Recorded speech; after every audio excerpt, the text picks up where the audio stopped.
సీతాకోకచిలుక మరియు తేనెటీగ ఉద్యానవనంలో ఒక చెట్టు పైన నివాసం ఉండేవి.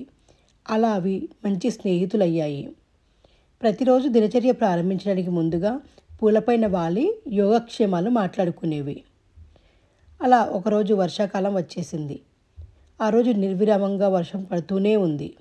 సీతాకోకచిలుక చాలా బాధపడుతూ కూర్చుంది. అది చూసిన తేనెటీగ, అక్క, ఏం జరిగింది? ఇంత ఆహ్లాదకరమైన వాతావరణంలో ఎందుకు నువ్వు అంత దిగులుగా ఉన్నావు అని అడిగింది.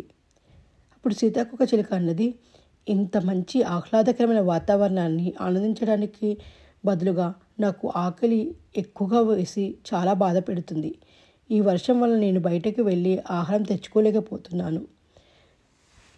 అప్పుడు తేనెటీగ నవ్వి ఇలా సలహా ఇచ్చింది, ఎందుకు నువ్వు ఇలాంటి గడ్డు పరిస్థితులకు కావలసినంత ఆహారాన్ని దాచిపెట్టుకోలేదు?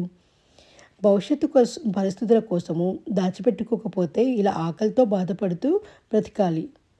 ఇదిగో, నేను నా కోసం దాచిపెట్టిన ఆహారం నీకు కూడా ఇస్తాను అని తన ఆహారాన్ని ఇచ్చింది.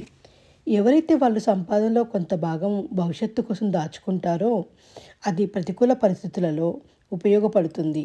అందుకోసం ప్రణాళికతో వ్యవహరించాలి.